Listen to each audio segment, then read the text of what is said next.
This content is intended for mature audiences and may contain strong opinions or language. Views or opinions expressed by guests or the host should not be considered as medical, financial, legal, or psychiatric advice and are not to be attributed to this platform or its sponsors. Hello, wonderful people. Thank you for joining us on an episode of Bobbing Along with Bob featuring your host, Bob Dub. We are so glad you decided to join us for one of our discussions with many of our interesting and informative guests who are going to share their knowledge, insight, opinion, and most importantly, their life experiences with all of you. If you enjoy this content, please like and share as well as subscribe. Feel free to use the comment section to share your life experiences on today's topic. You can also find the host on minds.com/BobDub. And now, here is your host, Bob Dub.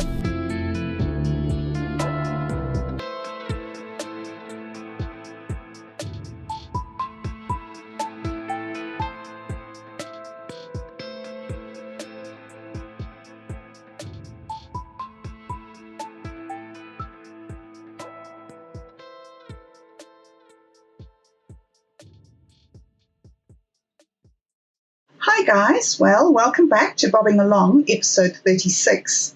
I've just put episode 35 up this morning, and it is the final episode that I did with Dion of After the Rain. We've been doing a series looking at mental illness and therapy and art therapy and ways that we can work our way through those sort of things. And now we've come to the end of looking at that, and the very final show that we did was talking about community, which I think is really, really relevant to me because it's right where I'm at right now, is discovering that there is more in the world than just people. I sort of felt that there were all these people out there and that was fine, and they were all friends, but I could be okay sitting here behind my screen and being safe. And now I've discovered that it doesn't actually work that way. And what has happened is that these people who have been talking to me haven't been icons with words. They've actually been people all this time. And this is suddenly dawning on me. I haven't been able to talk to people because I believed that everybody in the world is lying to me. And so when I talk to people, my brain is sort of on some sort of switch that says, be polite, but don't accept any of this information as genuine. And so it's been very hard for me to learn anything or to make connections with people because I don't remember anything that's said to me, because as soon as it's said to me, it's written off as being a lie. So today on the show, I have asked my very good and admirable friend, Otto I, to come along and talk to me a little bit about relationships and community and who he is. Because over the past year, where he has talked to me extensively about who he is and what he thinks and where he's coming from, I have been on a constant battle to try and accept what he's been saying to me as genuine. And so now, after a year's interaction, I'm in a very strange place where I'm having a friendship with somebody who's been very open to me, but I actually don't know who they are. So I'm completely springing this on Otto out of the blue, and he doesn't know that I'm going to say any of this. I feel very stilted and awkward coming to speak to you about it because it's such a big revelation to me and an emotional thing for me to understand that part of what has been happening to me has been that people have been reaching out to me, and I have been accepting that and benefiting from that, but not really understanding what it meant. And one of the things that helped me to listen to you, Otto, and to bond with you was that you told me a story about your childhood that somehow you have been very wounded by your childhood and you have had to use your life in great part to work through a lot of those sort of disadvantages that you had of having this sort of complex childhood that some people unfortunately encounter.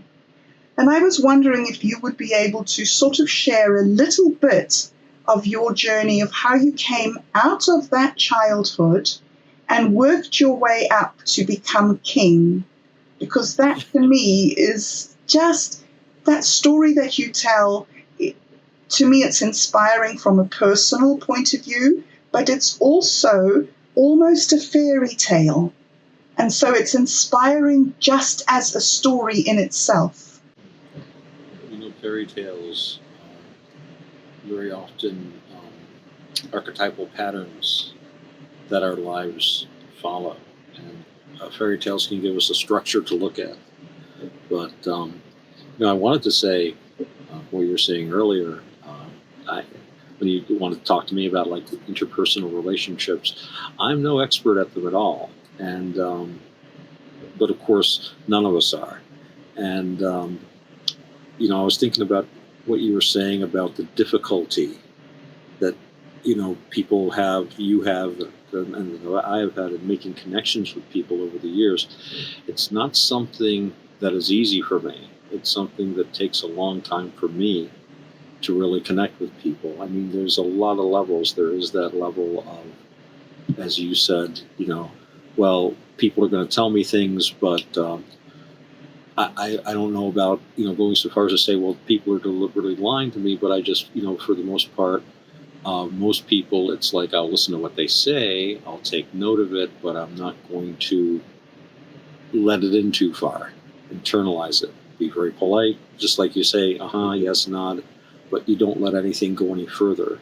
And it's taken me many years to overcome my own reluctance to make friends with people, and I have my friends are very few and very far between.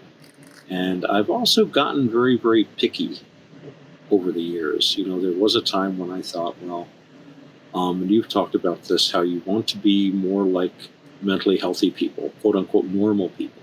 So you feel you want to indulge in all of the things, you want to have all the friends and do the stuff, like the commercials and TV, everybody like hanging out, or just, playing with your friends and stuff. And, at one point I thought, quantity, I want to have a lot of friends, but it takes, at least for me, so long to call someone a friend and truly mean it, like a friend. The number of people I call friend, I can number on one hand, and the number of people I call admirable friend, I can number on one thumb, just on, if you like. So I've only got one of those. So, so it's not an easy thing for me to do either, but it's something that I do, and when I do manage to make a connection with someone and get to know them well enough to trust them over a long period of time, months, years even, it's a very, very special and important thing.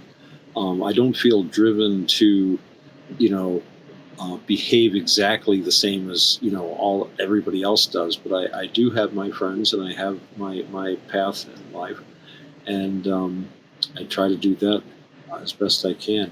As to my childhood experiences, well, we've all had rough childhoods.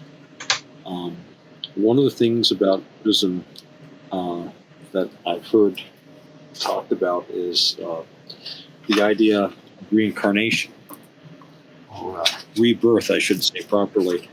And a lot of people have said, well, it's just something that to make you feel better, or it's to give you hope, or it's to comfort you. And I've never found reincarnation particularly comforting. In fact, I remember something I remarked to somebody I knew, a friend of mine actually, that no longer with us, unfortunately, and it had to be like more than 35 years ago, which is that I actually find the idea of rebirth quite frightening, because that means I'm going to have to be a little baby and a little child again. And that is so frighteningly vulnerable a time, because I had a really unpleasant childhood, and I might easily not have survived it in the circumstances I was growing up. And later, I came across a Buddhist writing. I forget the sutta, but it talked about the five messengers sent to us by the Devas to remind us to be, assiduous in our Buddhism, to inspire Samvega, that idea of it's so important to get moving. And one of the objects that are sent to us is a crying baby. Mm. And that's because of how vulnerable we will be when we're reborn. In up until recently, most societies put very little value on children. Infanticide was very widespread, and human sacrifice involving children is very widespread. In just about every culture, there has been human sacrifice at one time or another, and infant exposure was a very, very common thing. In China, they would have something called baby wells. A lot of people don't know this, and if you had too many children, they had these little places where they would put the child in a basket lowered into the well. In Europe, it was usually just a ditch by the side of the road. And I think we may have been talking about it earlier when I believe it was under Napoleon I. I could be mistaken. But they started an infant foundling kind of rescue service. Basically, in the city of Paris, instead of just abandoning your child to die, you could bring it to this orphanage. And there was a special kind of a door. It was like a revolving door, so that you would be completely anonymous. You would put the baby in its little swaddling clothes on this little revolving door. There was a shelf. You would ring a bell and run away, and it would revolve so that you could never really see who the person was, and they would take the baby in. And they thought, oh, we'll get a few dozen of these.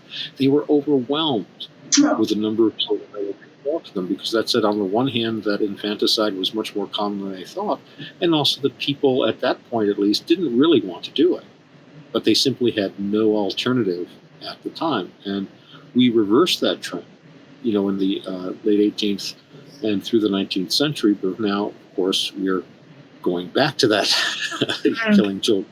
Well, I'm not going to get into that now, but you know what I mean. So Yes. that whole being reborn and going through childhood again has always really, really frightened me. That's one of the things that inspires Samvega in me, anyway. But on the other hand, surviving a difficult childhood can give you strengths. Obviously, if, there's the old saying, "What doesn't kill you makes you stronger." When Friedrich Nietzsche said that very famously, he meant it actually as a kind of a joke. People don't really get that. The entire quote is from the military school of life: "What doesn't kill me makes me stronger," or sometimes it's translated from life's military school. Mm. So basically, he was saying it kind of tongue-in-cheek at the time, but there is a certain amount of truth in that. And one of the things, and I've seen this actually pointed out by some psychologists, one of the things that happens if you're coming out of a difficult place as a child, you become very, very observant of people around you, because you're very vulnerable. The slightest change could mean trouble.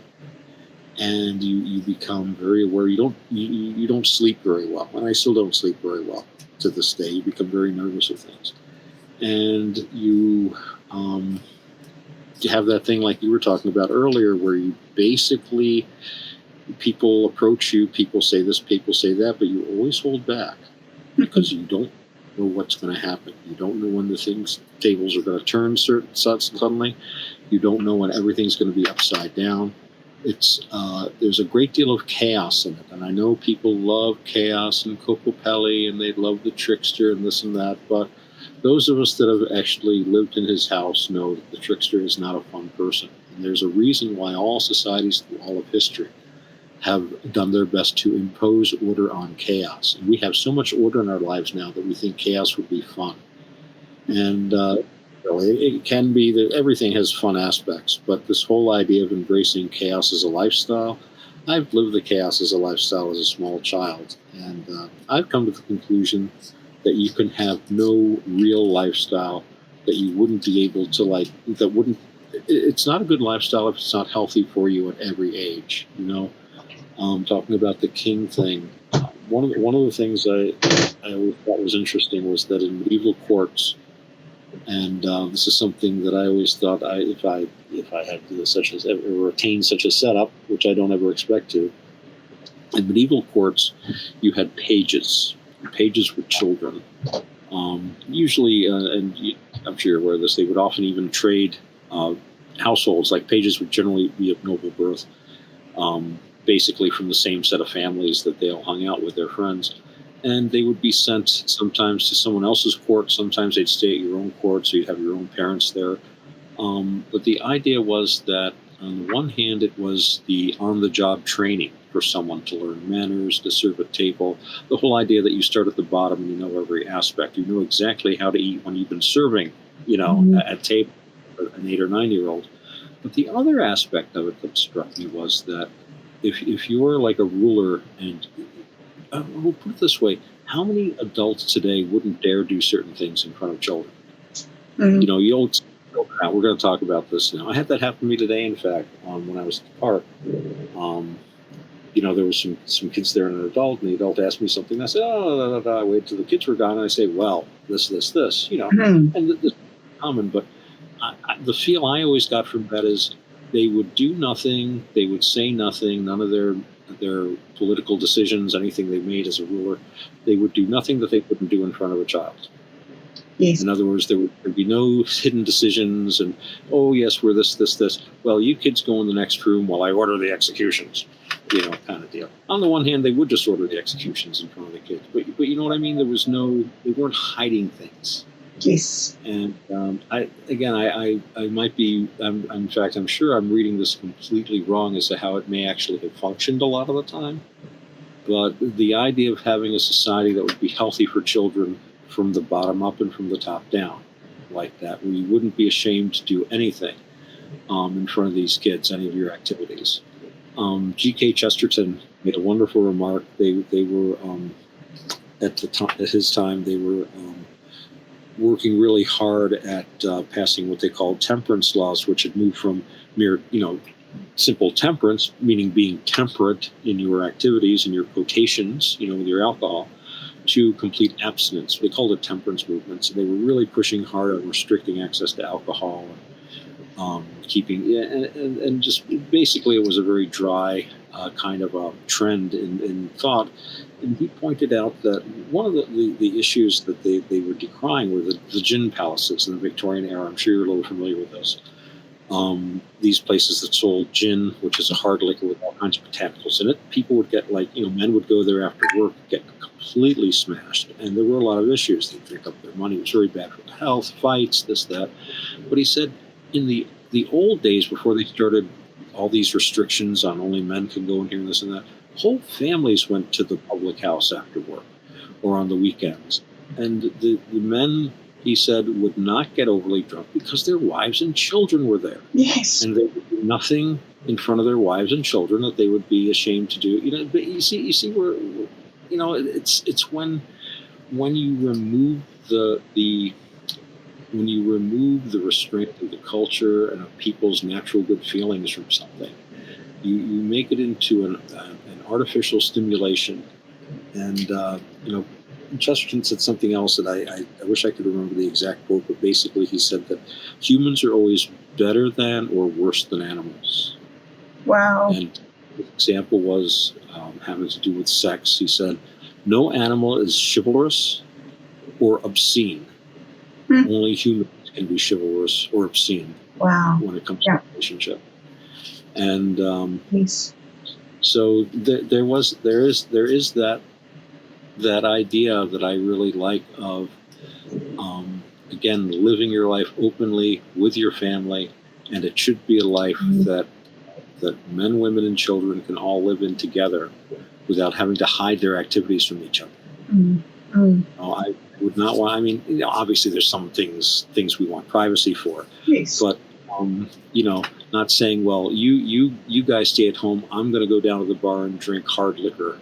And with no men there, it becomes a stag night. And a stag night is not really appropriate for family men.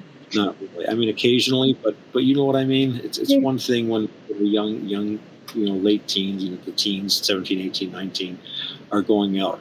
They overdo it a bit. That's a natural enough thing. But to have grown men in their 30s and 40s who have families to support and jobs and this and that, this is, you could almost call it an early expression of that worship of youth. Right. Now, I never worshipped youth because I hated being a child so much. I wanted to get older and older. I was so looking forward to having gray hair.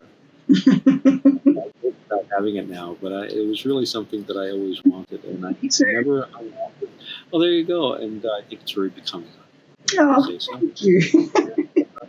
I'm like I see him, but this desire that you have to have this sort of perfectly structured society, which is a desire that I have too, do you think that desire was something that pushed you towards this idea of embracing kingship for yourself?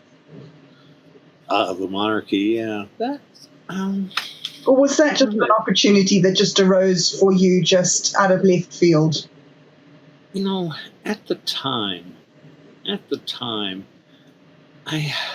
trying to think back of what my motivations were, and it's very difficult. And Nietzsche, I always go back to quotations of philosophers, but Friedrich Nietzsche said, I don't carry all my reasons around with me in a duffel bag. And it's very interesting and I was, if anything, much less insightful then. I first found out about the monarchy from my father when I turned 18 years old. And he came to me and he gave me a talk, and he said, told me about our relationship to the monarchy, and that basically I suddenly understood some of the things I would hear, but I guess basically you get told when you're 18, and most people in the family thought it was cool, it was interesting, but they never really took it too seriously, and I think at the time I had a friend who was a professor at a college I was attending at the time. I did go to college. I went to college on and off for some years, actually. I think I went to college for like 3 or 5 years or something like that. I never got a degree. Didn't even accumulate that many credits. I learned a lot, very little in the class. But I did meet some very, very intelligent people. And I met this one woman. Her name was Julie Kerrigan.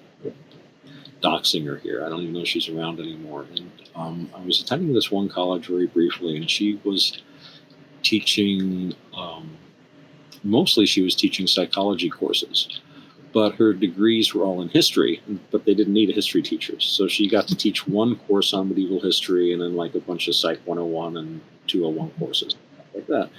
So we hit it right off. And we started talking about, I told her about, my royal progenitors, and I was talking about starting a government in exile. And she was one of the people. Now, at that time, I had already kind of begun working with the idea of having a government in exile because I thought it would be fun. But she's the one that told me, at that time I had very little understanding of what I was doing. It wasn't something I was putting a lot of work into, but I tended to limit my ideas about what a monarchy could do. And she said, "You're the king. You basically make any rule you want."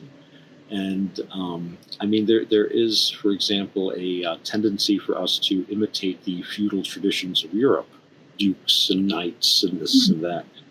This all really is a particularly European kind of a thing.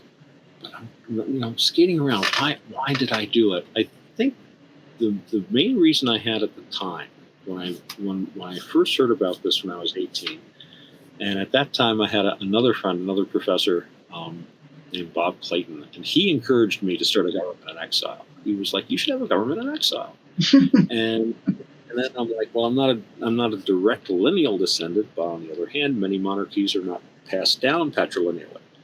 And Julie was the one who pointed out that, well, as king, I could simply declare that the monarchy is not passed down patrilineally; it's passed down to me. Why is it passed down to me? Because I declared it. I'm the king. You see, and this, at the time, I felt was a wonderful demonstration of the circular logic of government. Mm-hmm. Because that is the basis of every single government that exists. The United States government says it is the valid United States government. Why is it valid? Because the United States government says it is.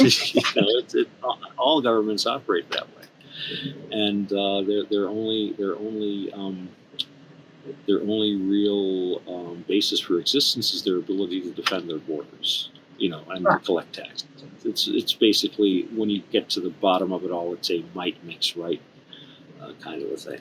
So I think at the time I was very much of an anarchist at the time, not like these kids they have today, but more of a wacky anarchist. Just I was just trying to, I don't know. I have a feeling I was tearing everything down so I could build something up again. I'd had so much chaos as a child.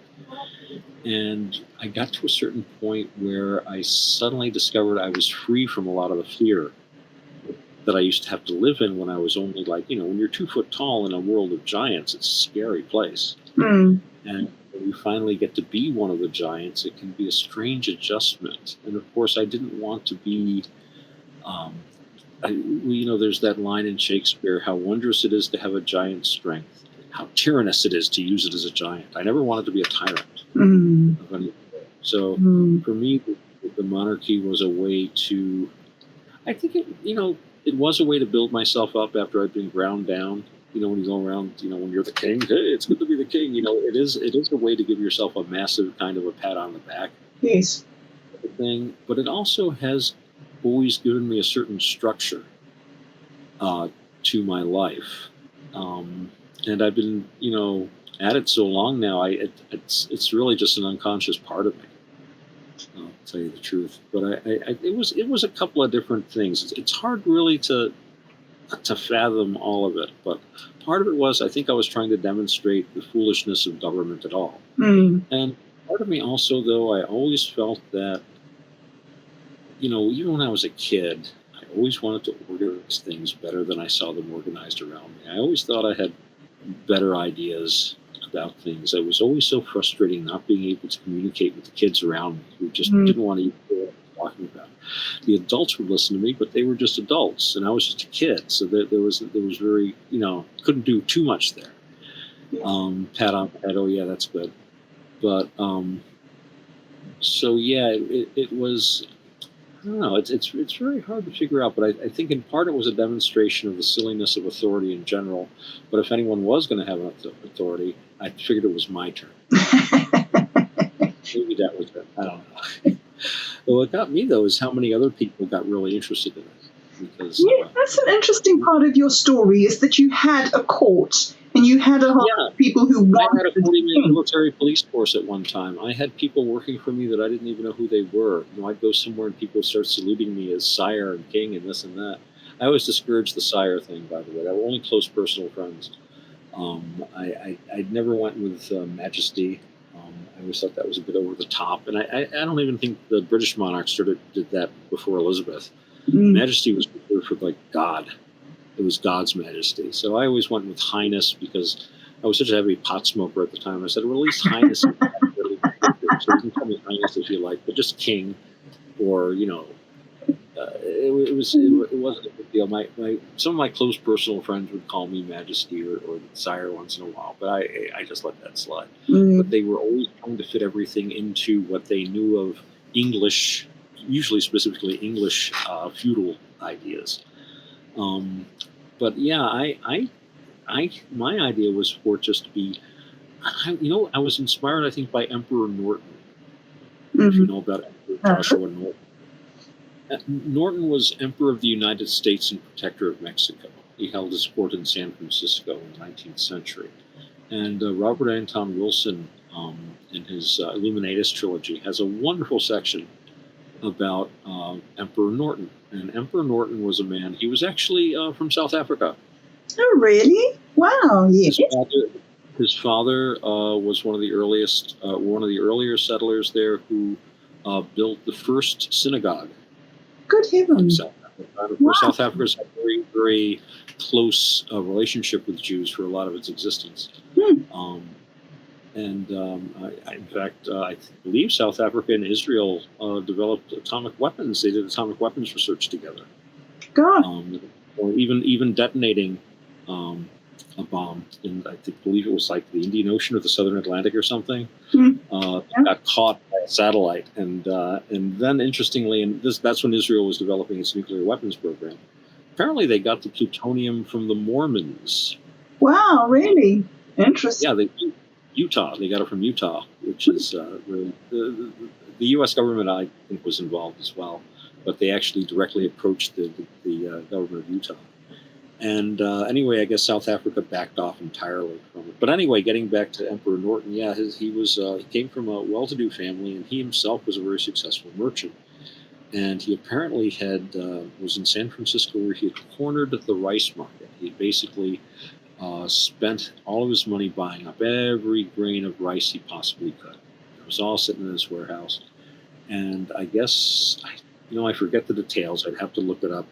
But I think what happened more or less was that after he'd sunk his entire, kind of like sinking your entire fortune into chain link and watching it go up to $50 a piece, well, all of a sudden these ships sailed in the harbor and they were all loaded with rice. So the product fell out of the market. He was bankrupt. And apparently this turned his head because he started walking around saying he was the emperor. Now, I have a feeling, he called himself Emperor Norton the First. And I think maybe seeing all the Napoleonic N's and wreaths might have had an influence, but he would issue proclamations and the papers would publish them. He issued his own money, and the local bars and taverns would honor it. Gosh. And people would just, yes, sir. I mean, he was kind of a joke, but he was also taken kind of seriously because it was a joke. Now other people at that, in at that time period and before and after, like Lysander Spooner and people who were serious political anarchists who felt that it was wrong for the government to have a monopoly on money. They had the idea that there should be competing currencies. They were, their ideas were very much frowned on, and any attempts at, creating an alternate currency were always suppressed in this country. Emperor Norton could issue all the notes he wanted, and they were honored throughout the state. So yeah, he was kind of a joke, and yet he was taken very seriously. He was operating on an archetypal level, and one of the things they apparently at his funeral, which was attended by the entire city. He had a vast funeral and all these more. He was a Freemason too, apparently. So the Masonic call came out, and someone asked, I think the story's probably apocryphal, but I think what happened was somebody asked one of the bigwigs of the city, it's like, who is this person? that they're doing all this. This is Emperor Norton. Live like him. Oh, really? And I want to live like him. That would be so cool. So I just started doing the whole, king thing. And people suddenly wanted to be in on it. They wanted to be knights. They wanted to be this, that. They wanted to be functionaries and stuff. And I'm like, okay.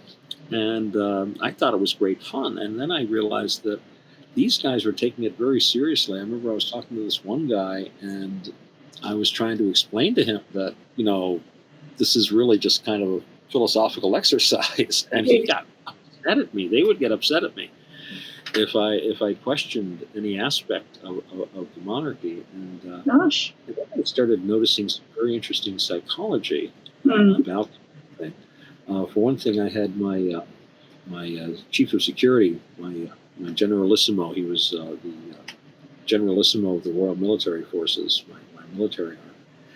And he had been in the United States Army previously. I always made a point that the only people in my army were previously trained veterans, because I didn't have the money to train them. Mm-hmm. But he'd been some kind of a sergeant in the U.S. Army. I made him a general.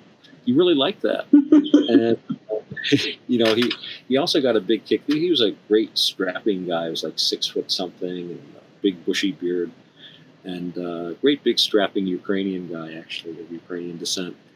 And he made a very impressive figure, and people would meet him and this and that, and they say, well, I'll have to ask the king.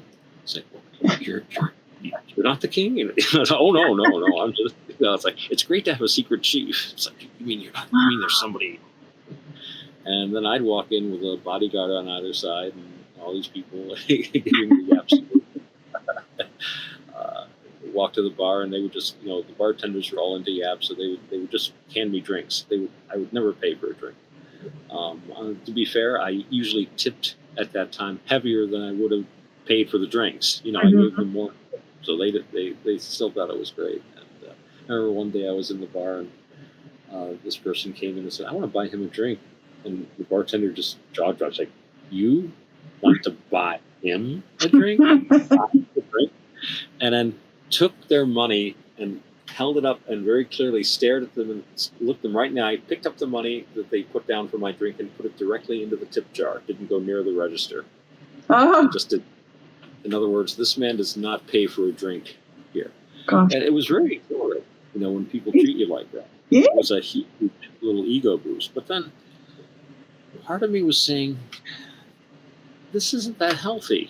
But this gets back to the childhood thing, so we're circling around back to that, because I had been so insecure and so scared of people all my life. Suddenly I had friends and people I could hang out with, but it's like, what kind of a guy needs to have his friends swear an oath of personal loyalty? What kind of a guy goes up in the bars with a personal guard? And we even wore like kind of uniforms and stuff. Most of these guys were, this is funny, at that time, people say half my friends were veterans and half were like musicians. This was like the late 80s and early 90s. A lot of these guys had been in the Army, and they still had all their fatigues and stuff. So I had a little emblem that I used. They call it a Triforce now, but it's something I came up with back in the 80s. And we had cloth patches all sewn up, and everybody had one on their arm. So we just had this group of people wearing military clothes, little patches, and way before there were any militias or anything like that. But then I was like, what kind of a guy really needs to go around with a personal guard and people saluting him all the time? I mean, sure, it's fun, but Right. And the whole thing was, though, I think overall, when I had the court going at full steam, very, very positive. I did eventually move away from the area, and there were various and sundry other things came up in my life. But basically, I had to walk away from living there. But I left a lot of, I did leave a vice regal figure there in charge. I sometimes think I should go back and see whatever happened to those guys.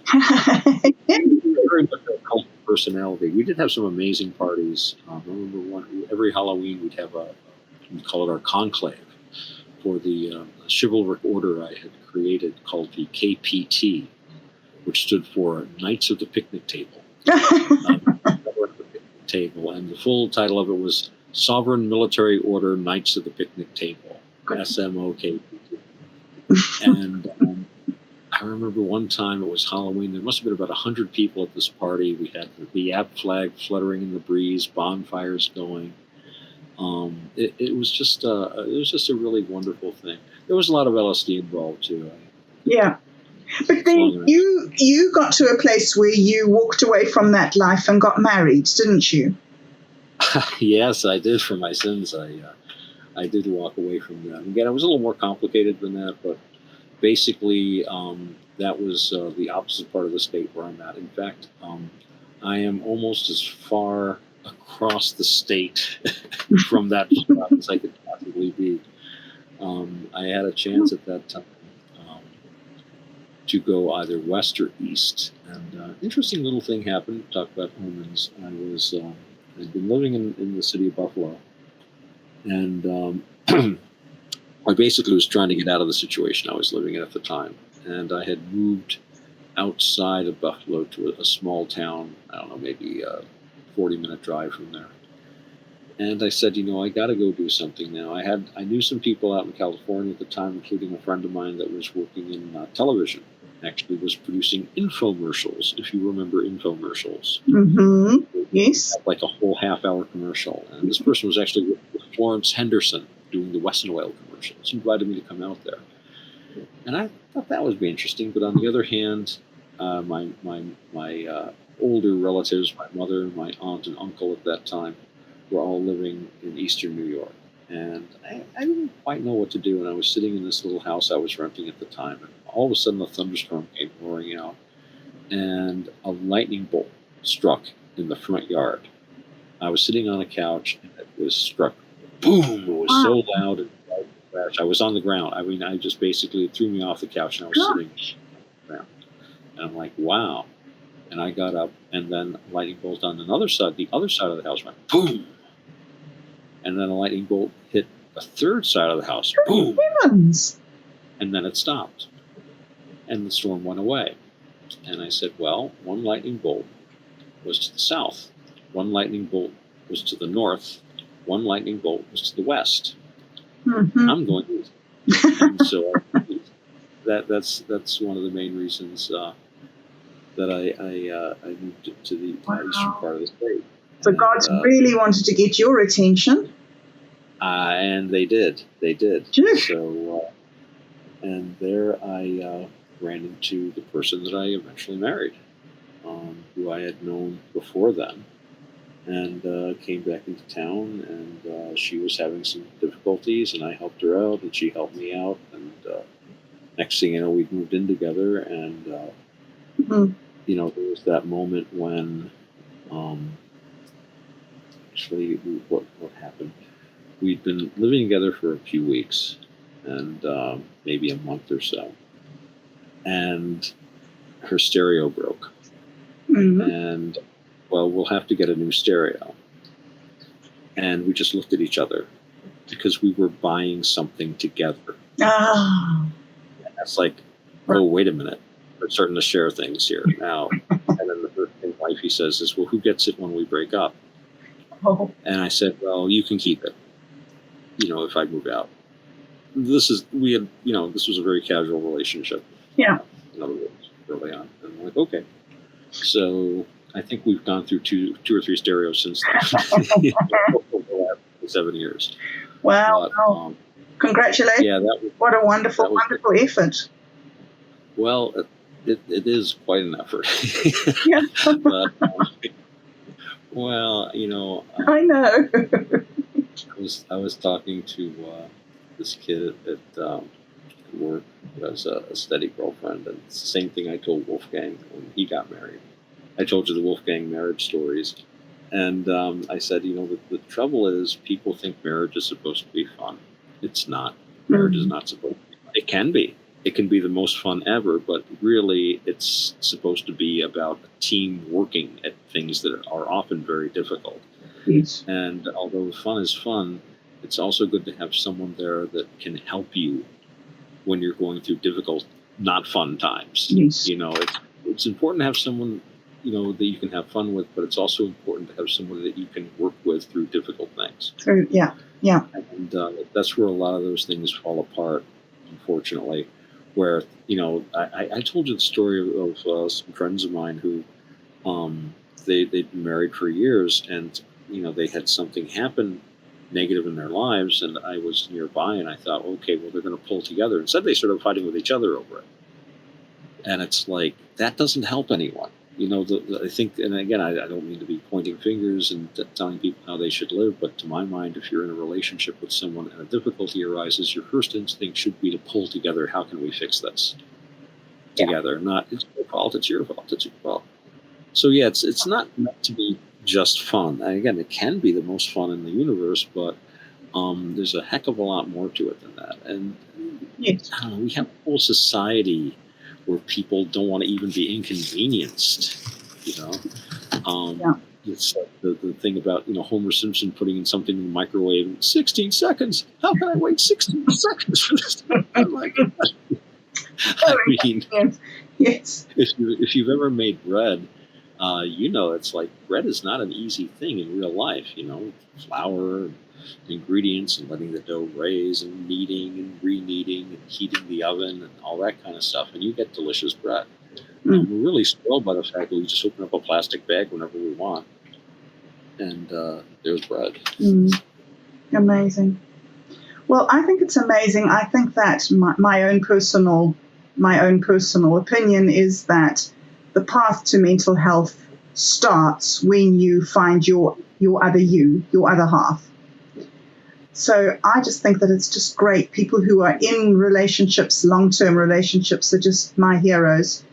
But it's more than just that relationship. You have to also exist within a community. And you have made yourself or found yourself quite a varied and supportive group of people who are your community. Who is your community? How would you define your community, Otto?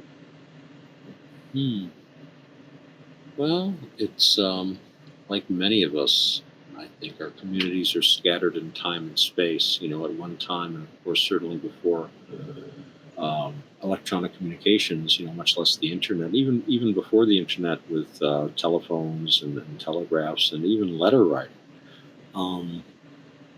People could have relationships that span time and space, whereas originally it was basically the people in your village. Your community was your physical community. There was no option of that. In fact, Chesterton pointed out that when you're in a small community like that, you really are forced to learn how to get along with different people. Whereas if you're like picking and choosing like a focus group, then you tend to only hang out with people that agree with you. So that can be a weakness sometimes. But my community is something that's developed very slowly over the years. As I said earlier, I come to trust very slowly. And it's not even a case of necessarily even being afraid of people or not wanting to be around them, but simply I don't find most people all that interesting, to tell you the truth. And most people in my community are similarly people that are not, almost like the Cirque du Soleil of the mind, people that are not quote unquote normal, but who have managed to create some normalcy in their lives, some creativity in their lives, and who've managed to climb out of bad situations. But I've managed to, and of course we have different communities in a certain sense. There are people that I've gotten to know through playing music, and I've made some good friends that way and some good acquaintances. People that I relate to on a musical level, and and that's interesting because you can when you interact with people, you can interact with them like if I know a guy who's a musician, say, I might know him in music. I think in terms of like the music we might play together, the music he's played or that he likes or I don't like. And then one day I find out, oh, he's a lawyer, or he's a banker or a doctor or something. Which I know musicians that are lawyers and bankers and doctors and things like that. It doesn't even strike you as that person being that. So that in that sense, the community has to do with the actual activity, or I do historical reenactment. And the same thing, that I knew a guy in my reenactment group that I'd known for some time before I just found out casually that he was a doctor. And a couple of other people, again, nurses, administrators, laborers, in all walks of life. But in that community, that aspect doesn't matter. And yet these people also belong to the, doctoring community or the nursing community or the farm laborer community. So but my community is spread out in time and space, and is, people that I've gotten to know slowly. I mean, there's an inner community and an outer community too. There are the people that that you like and get along with, but then there's the people that you really trust.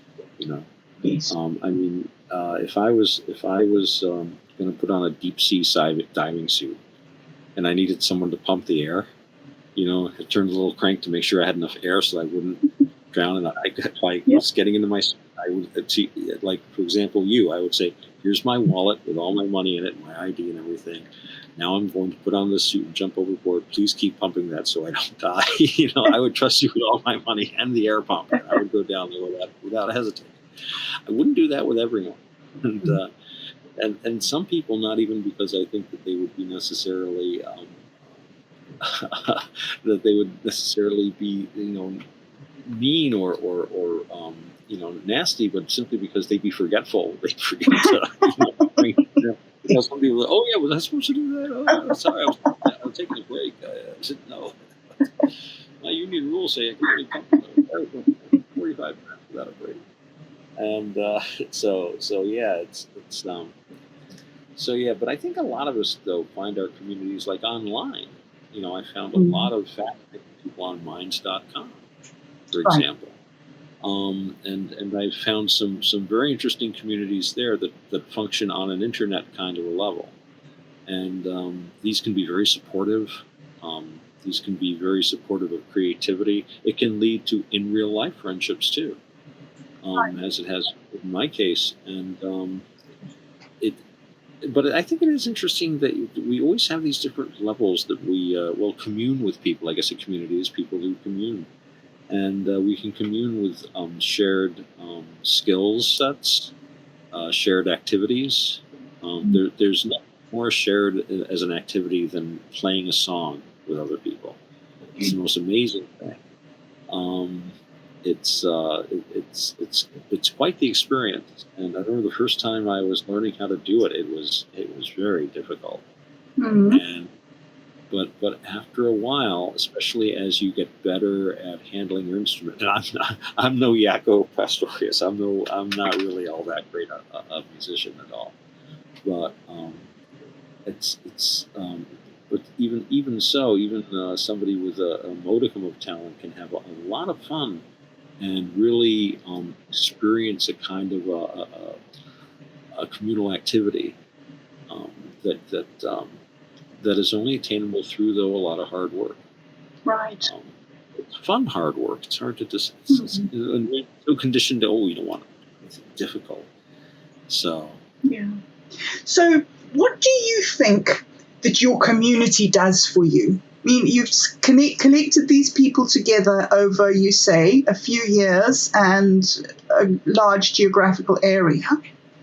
This is yeah. a commitment that you've made to yourself to build this community.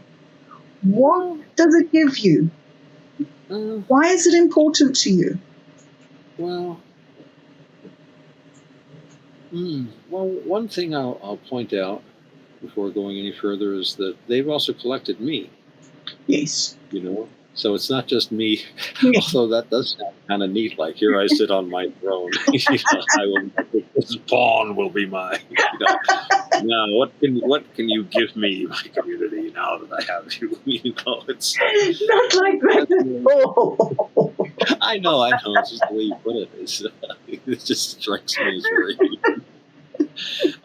But it's interesting that you're looking at it in those terms, and I'm not saying those are invalid terms, but it's an interesting way of putting it. I think I think what we get out of community is what we put into community, to a great extent. And I don't have much going with the kingdom these days, but I do have my pals for Brian, and there are a few other knights kicking around nearby. I don't I these days I don't go past knighthood, which goes back to ancient Rome anyway.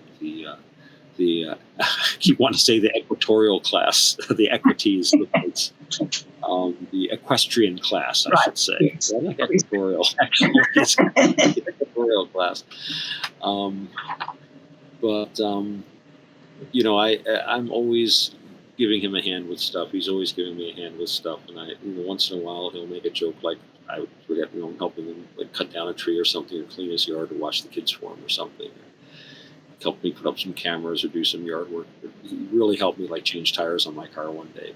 One day I was helping him do something, and it's like, hey, that's pretty good. I got the king. Help me here. And the king's a servant. Above all, a king is a servant. Right. Yes. And when so really, what I get out of any community that I manage to be part of, because I wouldn't say I created this community. I was able to be kind of manifested, Yeah. in a sense, through my own growing as a person, learning about people and learning how to trust some people, and them learning how to trust me, and also recognizing that's the difficult part, like just recognizing people and what their unspoken agendas are. Um, and even I'm not going to talk about reading auras, because that's not something that all of our listeners are going to either believe in necessarily or be able to do. but I think you can tell if you're sensitive sometimes. You can get that gut feeling. Cats are also a good detector for these things sometimes. But so I think you get out of it people to talk to, people to share your interests, and you need to have people that you can bounce ideas off of, talk to, that understand, and also people that will support you and be helpful. And I'm suddenly thinking of like the virtues, the Brahma Viharas, the virtues that we want to cultivate in order to raise our vibrations, for want of a better term, but raise our mental, get past mental health to mental fitness. It's to supreme mental health, if you like, with things like generosity and compassion and things like that. That I think that's where you really see that's what a community does. But I think that there's a point where it's simply something that manifests. I don't know what other word to use. Although there is you can look at it as a tit for tat thing too, to a certain degree, and that's certainly valid. And even the Buddha said, what did he say? It's like there are many different levels of helping others, and indeed one level, the lowest level is, well, I'm helping this person because I'm going to get good karma and it's going to be good for me, and this person will like me. And so that's still quite valid. It's just like and he encourages that, but he said there are higher understandings of it too, and there are higher levels that you can feel this on, approach this on. So I guess what I'd say is, in answer to that question, what I get out of the community is the same as what I put into the community, which is help and support. And it is nice to know you're not alone. Right. Yes. When I was a little kid, I just wanted to be left alone, because whenever I wasn't alone was when I was maltreated. I just wanted to be alone. But then I realized I don't really want to be alone. Nobody wants to be alone. I think it was Aristotle who said that only gods and beasts can be alone. And that was not meant as a prescription.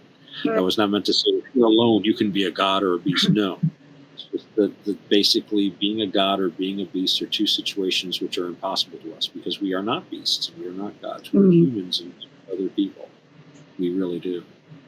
Well, the way that you and I have developed our friendship, or our, I don't know, it's sort of almost beyond a friendship now, it's maybe a bond, shall I say, is that you offered me something that I had never heard of before in my life, a way of learning and being that is called admirable friendship.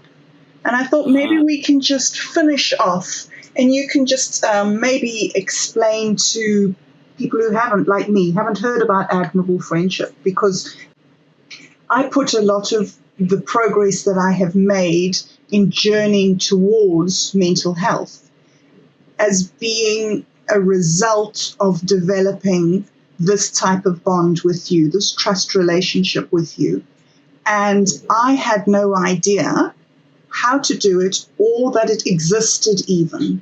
So you came to me and offered me this opportunity, and it has been pivotal for me. And so I would really love it if we could just finish off this introduction to Otto X by you explaining what it is.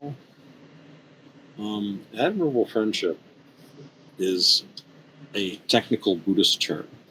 And I'll tell you the truth, I don't know that what we practice is by the extreme definition of the term, actual admirable. An admirable friend is supposed to be somebody who is further along the path than you. And I am further along the path than you. So I guess we are on thing. But usually an admirable friend is like a great arhat. The Buddha is the ultimate admirable friend for all of us. Right. If you like. Somebody who's further along the path and who can not only help you with advice and guidance, but who serves as an example and as an exemplar. And that's where I say, I'm not really all that admirable, but you are so admirable. So admirable. Don't put yourself down. You're too humble. Come on now. Well, I am a little on the humble side. It's my only failing. But admirable friendship is a technical Buddhist term for having friends um, who are further along the path than the people that they're helping. And the admirable friend serves as a sounding board, someone to discuss issues with. And the admirable friend is somebody who, most importantly, serves as an example. They're supposed to be somebody who best exemplifies the Buddhist virtues in their daily life and who you can look to not only just as an example, but as a support, because it's much easier for us to pursue a path if we've got someone walking with us. And it's even easier if they're a few steps ahead, and only a few steps ahead, really. Yeah, if they're a few steps ahead and can help clear the way for you and show you the way, because nobody else can walk the path for you. That was one of the questions on Punadamo's live stream. If you caught some of the questions, was like, how can you just, oh no, excuse me, I take that back. It wasn't Punadamo. It was on a Buddhism thread on 4channel. And he was saying, well, how can you just, attain enlightenment for yourself and just leave everybody else behind in samsara sort of thing? And I'm like, well, you're listening to a lot of Mahayana gobbledygook. Nobody can walk a path but you. The best you can do for other people is to provide an example for them. And that can be so important to know that there are other people that are taking this path, that they've also had issues, they've also had problems, and that it's sort of like if you're familiar with the Alcoholics Anonymous program. Yes. They have this thing where if you want to change your bad habits, in that case alcoholism, but it works for all bad habits, you have to stop associating with the people that you do things with. Yeah. And you need to associate with people that have better habits, because you will be looking to that and imitating those habits. Okay, those are the people that you need to spend time with. And an admirable friend is, I think, the ultimate example of that. It's somebody that you can look to emulate.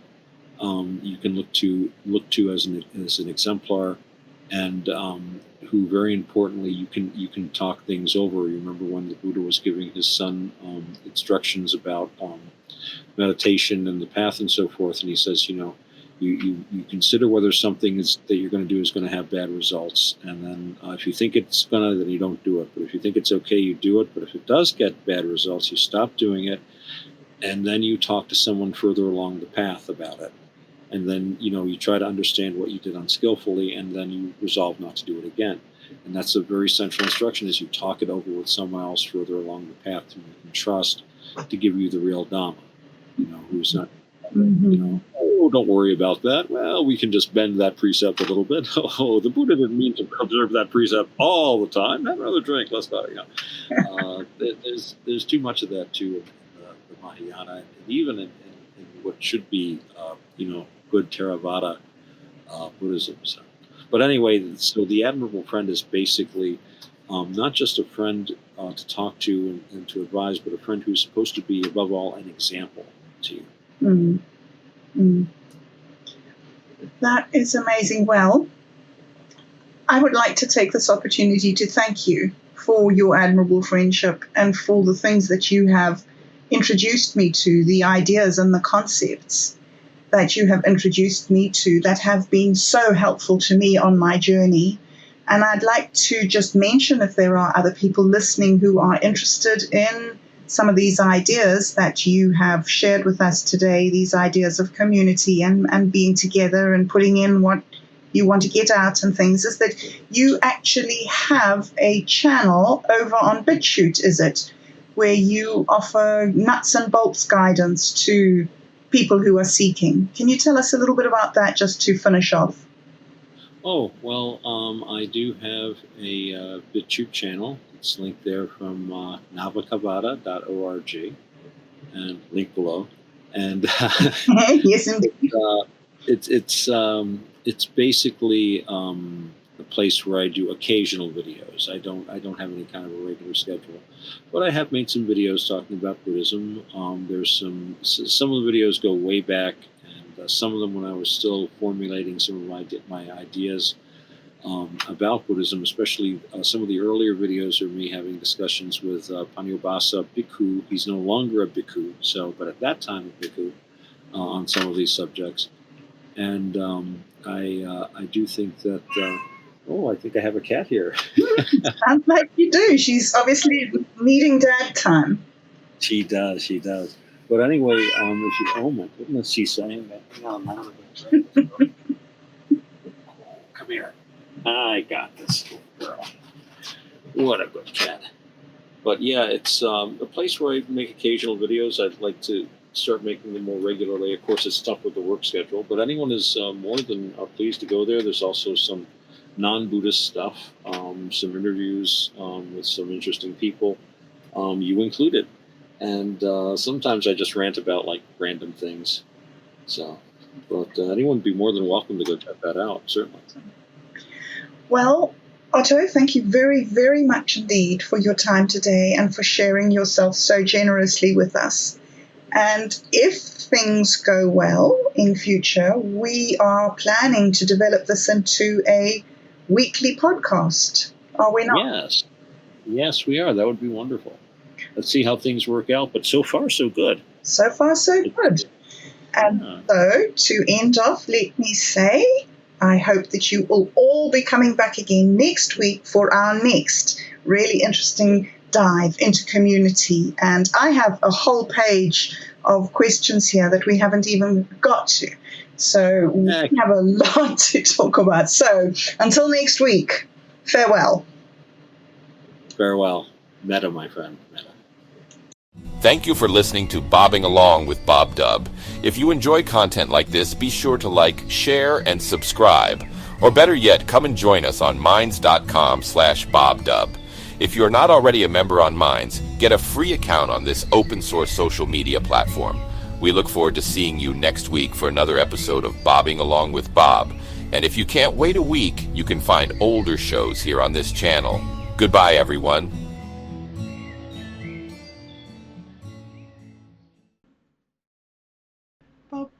Bobbing, bobbing, bobbing along, bobbing along, bobbing, bobbing along, bobbing along.